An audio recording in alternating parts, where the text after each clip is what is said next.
तो आज के इस वीडियो में हम लोग बात करने वाले हैं विक्टोरियन एरा के 3 मोस्ट इंपॉर्टेंट नॉवेलिस्ट के बारे में। इस वीडियो में I am going to give you a complete list of all the works of these 3 writers. सिर्फ इन 3 राइटर्स की ही क्यों मैं लिस्ट आपको देने वाली हूँ, बिकॉज ये 3 आपके विक्टोरियन एरा के मोस्ट इंपॉर्टेंट राइटर हैं एंड यूजीसी नेट के भी ये बहुत फेवरेट राइटर्स हैं, क्योंकि हर साल रिपीटेड क्वेश्चंस आपके Charles Dickens, Thomas Hardy and George Eliot से पूछे जाते हैं। मैं आपको एग्जैक्ट नंबर दूंगी कि इनसे आज तक कितने क्वेश्चंस पूछे गए हैं एंड आपको एग्जैक्ट पूरी लिस्ट देने वाली हूँ। वीडियो ज्यादा लंबा नहीं होगा because I am not going to take the biography, इनके जीवन और इनके इन सब चीजों के बारे में। I am just going to give you the list कि आपको लिस्ट मिल जाए, आप उन पे पढ़ना स्टार्ट कर दो। आवाज अगर आज के वीडियो की थोड़ी सी कम लगे तो बेयर करना, मेरा गला बहुत ही ज्यादा इन्फेक्टेड है क्योंकि मेरे एरिया के आसपास बर्फ पड़ी है, इतनी ठंड है कि व्हाट टू से। चलो वीडियो को स्टार्ट करते हैं एंड देखते हैं कि Charles Dickens, Thomas Hardy and George Eliot से टोटल कितने क्वेश्चन आज तक पूछे गए हैं। बिकॉज यू पीपल नो मी, आपको पता है कि मैं क्वेश्चंस पे बहुत ज्यादा टाइम स्पेंड करती हूँ, तो मेरे पूरे सिग्रीगेटेड सेक्शंस बने रहते हैं एंड आपके चार्ल्स डिकेंस से 40+ क्वेश्चंस आज तक पूछे गए हैं। देन थॉमस हार्डी से आपके 20+ क्वेश्चंस आज तक पूछे गए हैं एंड जॉर्ज इलियट से 15+। आपको खुद ये देख के अंदाजा लग जाना चाहिए कि ये इंपॉर्टेंट राइटर्स है। अब कोई भी बच्चा ये समझ के ना बैठ जाए कि एक पेपर में ये आए हैं।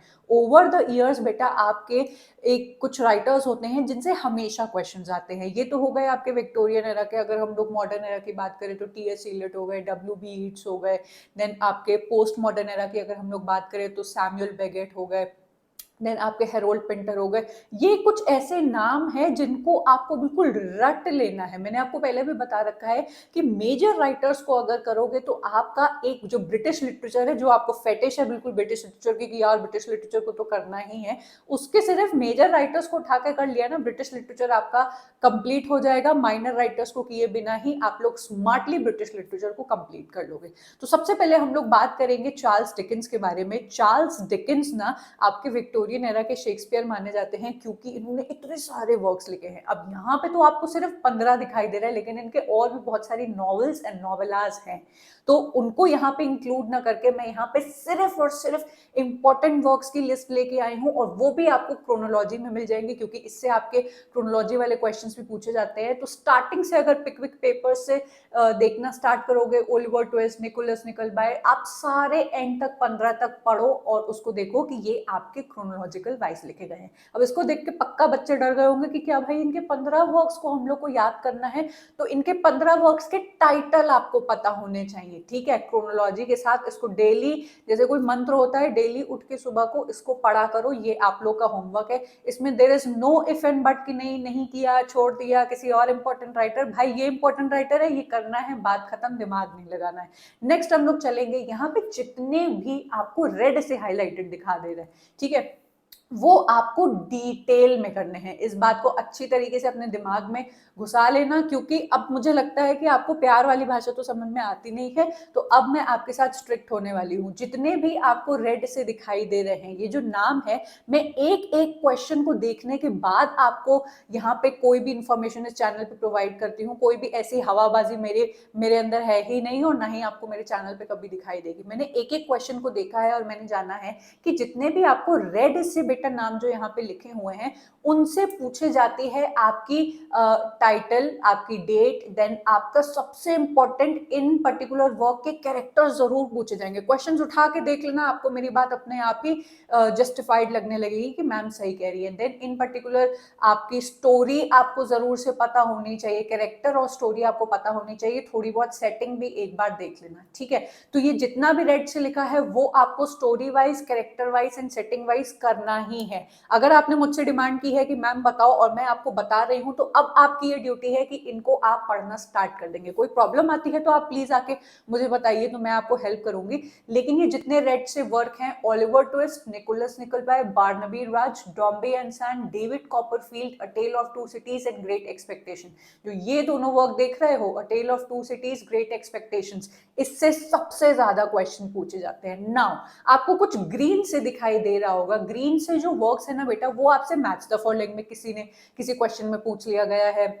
या फिर क्रोनोलॉजी में पूछ लिया गया है, उनसे 1 या 2 क्वेश्चन आया है, तो मैंने सोचा कि ये बच्चों को बताना मेरे हिसाब से सही होगा कि कौन से वो वर्क्स हैं जिनकी आने की प्रोबेबिलिटी आपकी ज्यादा है, वो रेड से लिखा हुआ है, एंड जो ग्रीन से है उनसे आपके इक्का दुक्का क्वेश्चंस पूछे गए हैं कि हार्ड टाइम्स आप देख रहे हो तो उसकी स्टार्टिंग लाइन पूछ ली आपसे, तो एक ही बार पूछा गया है, तो ये आपको पता होना चाहिए। भाई एक बच्चा तो 5000 क्वेश्चंस में से ढूंढने नहीं बैठेगा कि चार्ल्स डिकेंस के कौन से वर्क है, कौन से क्वेश्चंस आए हैं, ये काम मैंने आपके लिए ऑलरेडी कर रखा है।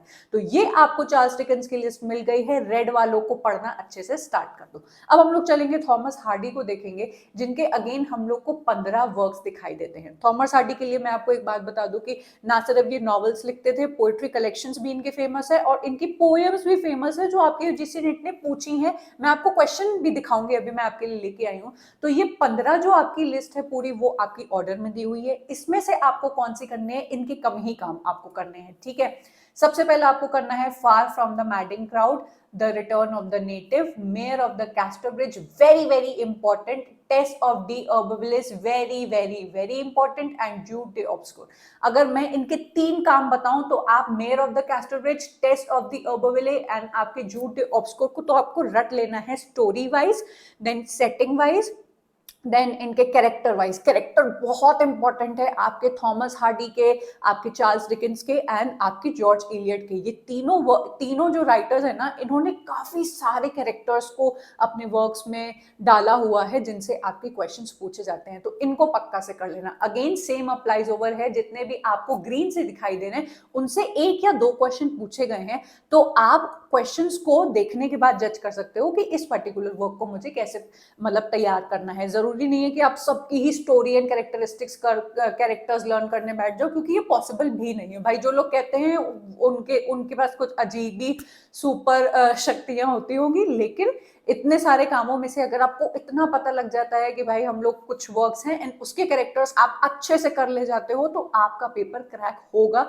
और ये मेरी गारंटी है, ठीक है। अब उन बच्चों के लिए मैं कुछ नहीं कह सकती जो इस लिस्ट को पाने के बाद भी काम चोरी करेंगे और अपने कैरेक्टर लिस्ट नहीं प्रिपेयर करेंगे, स्टोरी नहीं पढ़ के जाएंगे, मैं उनके लिए कुछ नहीं कर सकती। आगे बढ़ेंगे और थॉमस हार्डी की पोएट्री कलेक्शन के बारे में बात करेंगे। आप सबको पता है कि थॉमस हार्डी ने वेसेक्स नाम का अपना एक फिक्शनल एरिया एंड टाउन बनाया था, जहां पे उनकी ज्यादातर जो आपकी नॉवेल्स हैं वो सेट थी।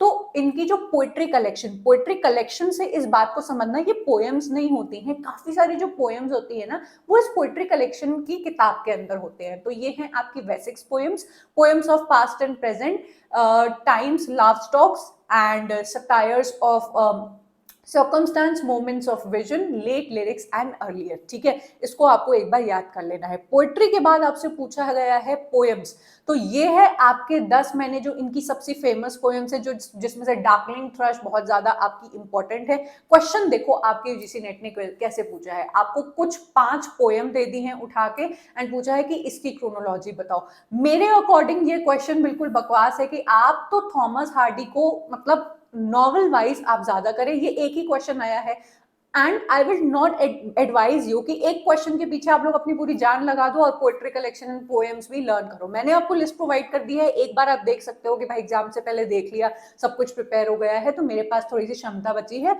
हम थोड़ा सा एक्स्ट्रा कंज्यूम कर ले रहे हैं, क्या पता आ जाए। तो एक क्वेश्चन आया है, मैंने आपको ये भी बता दिया, इनके पोएम की क्रोनोलॉजी से करना है तो करो, नहीं करना है तो छोड़ दो। मेरा काम था आपको प्रोवाइड करना, एंड सजेशन अगर मांगोगे तो मुझे नहीं लगता है कि एक क्वेश्चन जो आपसे जन्म में एक बार पूछा गया है उस पर आप अपना टाइम वेस्ट करो, ठीक है। जो हर शिफ्ट में रिपीट की जाती हैं चीजें, उन पे ज्यादा ध्यान दो, एंड यही एक स्मार्ट बच्चे की निशानी है। चलेंगे जॉर्ज इलियट की तरफ, और इनके ये जो 8 वर्क्स है, माना जाता है अगर आप विकिपीडिया वगैरह पे जाएंगे तो इनकी 7 नॉवेल्स मानी जाती हैं, जिसमें सीन्स ऑफ क्लरिकल लाइफ बहुत ही पहले इन्होंने पब्लिश कराया था, उसको कंसिडर नहीं करते हैं क्योंकि ये एक मतलब कलेक्शन था शॉर्ट स्टोरीज का। लेकिन ये इनके 8 काम हैं जो आपको करने हैं, जिसमें से आपको डिटेल में करने हैं Adam Bede, Mill on the Floss and Middlemarch, ठीक है। रमोला वगैरह से आपके 1-2 क्वेश्चन कभी पूछे गए, एक क्वेश्चन पूछा गया है, सीन्स ऑफ क्लरिकल लाइफ से भी आपका एक क्वेश्चन पूछा गया है, उससे ज्यादा नहीं पूछा गया है। तो जितने रेड से हैं उनको अगर कर लेते हो, यू आर सॉर्टेड। अब एक इंपॉर्टेंट इंफॉर्मेशन कि ये तीनों राइटर इंपॉर्टेंट क्यों है। भाई विक्टोरियन एरा में तो बहुत सारे आपके नॉवेलिस्ट आते हैं, बहुत सारे अच्छे अच्छे राइटर्स आते हैं, लेकिन उनसे सिर्फ 7 या 8 क्वेश्चन अभी तक पूछे गए हैं। पढ़ना इंपॉर्टेंट है, आप जरूर उनको पढ़िए। मैंने ऑलरेडी वीडियो बना रखी है राइटर्स लिस्ट में, मैंने जहां पे आपको पूरी लिस्ट दी हुई है कि आपको इस पर्टिकुलर एरा से कौन से पोएट्स, कौन से नॉवलिस्ट, कौन से जो प्लेज लिखते हैं उनको करना है, सब कुछ बताया हुआ है, जाके आप लोग देख लेना। लेकिन ये तीनों इसलिए इंपॉर्टेंट है क्योंकि बेटा ये तीनों जो आपके राइटर्स हैं ना, सोशल रियलिज्म को दिखाते हैं। मतलब आपकी किसी भी चीज को रोमांटिसाइज नहीं करते हैं, जैसी आपकी दुनिया चल रही है वैसा दिखाते हैं। अगर आपकी दुनिया में स्ट्रगल्स चल रही हैं, लोग पॉवर्टी के अंदर हैं, बहुत परेशान हैं, तो ये अपनी नॉवेल्स के अंदर बिल्कुल एग्जैक्टली वैसा दिखाते हैं। ठीक है, कंसर्न फॉर सोशल इश्यूज, आपका जो विक्टोरियन एरा है ना बेटा, आप सबको पता होना चाहिए, इस टाइम पे एक बूम हुआ था आपके इंडस्ट्रियल रेवोल्यूशन का, जिसकी वजह से आपके जो उद्योगपति थे बहुत सारे वर्किंग क्लास सोसाइटी को काम दे रहे थे, एक्सप्लॉइट कर रहे थे, एंड बहुत बुरा माहौल हो चुका था। तो उस टाइम पे जो पॉवर्टी एंड पैरिटी इश्यूज थे उसके बारे में आप देखेंगे Charles Dickens, Thomas Hardy and George Eliot. George Eliot कौन? हमारी मैरी एन इवांस, वो एक कोई मेल नहीं है, शी इज अ फीमेल, क्योंकि उस टाइम पे इतना अलाउड नहीं था and she wanted to hide her मतलब क्या कहते हैं अपनी आइडेंटिटी। तो उन्होंने एक मेल का नाम लिया कि मेल का नाम लेके अपने कामों को पब्लिश करूंगी तो शायद वो ज्यादा फेमस होंगे। ठीक है, कैरेक्टर डेप्थ एंड कॉम्प्लेक्सिटी, इन तीनों के ही वर्क्स को अगर आप उठाएंगे तो आपको कॉम्प्लेक्स कैरेक्टर्स दिखाई देंगे, जिनके साइकोलॉजिकल एनालिसिस को दिखाया है कि इस पर्टिकुलर राइटर के मन में देखो ये चल रहा है, ये जो पर्टिकुलर आपका कैरेक्टर है वो इस परेशानी या फिर इस थिंकिंग से गुजर रहा है। तो इनके जो कैरेक्टर्स होते हैं ना बहुत ही ब्यूटिफुली निट होते हैं। रीजनलिज्म, आपके जो थॉमस हार्डी है, देन आपकी जो जॉर्ज इलियट है, वो अपनी एक प्रॉपर जगहों से, जहां से वो लोग बिलोंग करते थे, खुद ये लोग बहुत ही अमीर खानदान को नहीं बिलोंग करते थे, वहां से आते थे, तो अपनी प्रोविंशियल लाइफ, अपनी मिडलैंड लाइफ एंड अपनी वेसेक्स लाइफ को ये लोग अपने काम में डाल देते हैं। नरेटिव टेक्निक इनकी बहुत ब्यूटीफुल है एंड कॉम्प्लेक्स है, थोड़ी सी एक दूसरे कैरेक्टर से जुड़ी हुई रहती है। मतलब आप कभी भी इनकी नॉवेल्स को पढ़ के बोर नहीं होगे कि क्या लिखा हुआ है, कभी किसी राइटर, कभी किसी कैरेक्टर का पर्सपेक्टिव दिखाएंगे, कभी किसी पर्सपेक्टिव का, और ये सारी चीजें कॉमन है आपके तीनों राइटर्स में। क्रिटिक ऑफ विक्टोरियन मोरालिटी, आपके जो विक्टोरियन एरा में बहुत सारे मॉरल्स को प्रोपोगेट किया जा रहा था कि तुम्हें ऐसे करना चाहिए, वैसे करना चाहिए। मैथ्यू अर्नल्ड के वर्क्स को आप पढ़िएगा तो आपको जरूर से पता चलेगा। मॉरल्स की बहुत ज्यादा बात की जाती थी कि भाई ये चीज अच्छी है, आपके अंदर अच्छे संस्कार, अच्छी वैल्यूज होनी चाहिए। तो उसका भी इन्होंने क्रिटिक किया है कि एक नॉर्मल लाइफ के बारे में, जो डेली लाइफ की जो हैबिट्स होती हैं आप उनके ऊपर बात करो ना, मॉरल्स का क्या झंडा हमेशा लेके घूमते रहते हो। ठीक है, then we have emphasis on humanity.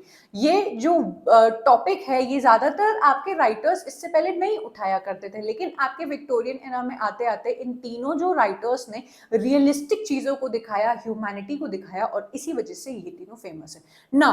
इस सारी चीजों को कंज्यूम करने के बाद आपका ये काम बनता है कि भाई आप जाएं और इनके क्वेश्चंस को जरूर से लगाएं। जो लिस्ट मैंने आपको प्रोवाइड की है उसको पहले आप उसकी स्टोरी पढ़ें, कैरेक्टर पढ़ें, डिटेल पढ़ें, और उसके बाद आप टेस्ट लगाना स्टार्ट करें। मेरी टेस्ट सीरीज ऑलरेडी आप लोग के लिए तैयार है।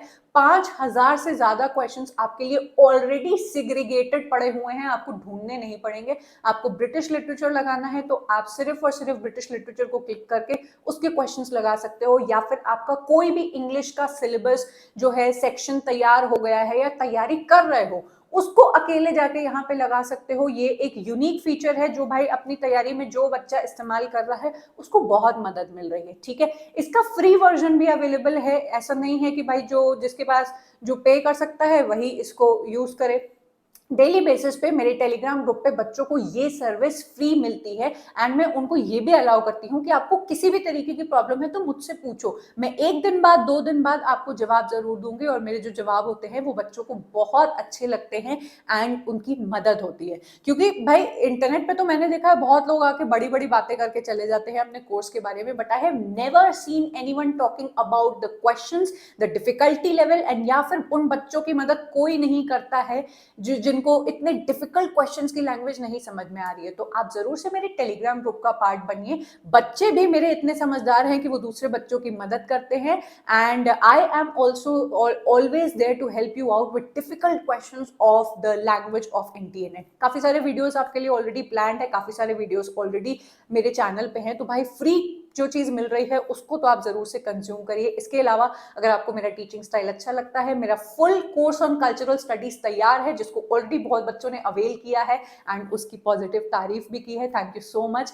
कि इतने स्ट्रक्चर्ड तरीके से हम लोग ने कोर्स को पढ़ा है एंड हमारा कल्चरल स्टडीज़ पूरा सॉर्टेड है आपकी वजह से। तो प्लीज़ आप लोग जाके उसको चेकआउट कर सकते हैं। उसमें 2 फ्री लेक्चर्स भी दिए हुए हैं। आपको अच्छा लगे तो आप कोर्स ज़रूर से लेके देखिएगा। आगे आपके लिए और भी बहुत सारे कोर्सेस आने वाले हैं, ठीक है? तो इसी के साथ वीडियो को हम लोग रखेंगे यहीं तक। आई होप आपको जो आप ढूंढ रहे थे वो आपको इस वीडियो के जरिए मिल गया। आगे आपकी और भी बहुत सारे वीडियोस आने वाली हैं जहां पे मैं आपको सिर्फ लंबी लंबी बातें ना करके लिस्ट प्रोवाइड करूंगी, ताकि बच्चे इन 4 महीनों में पढ़ना स्टार्ट कर दें, ठीक है? So I am going to take your leave, I am going to meet you up next in yet another video. Bye and take care.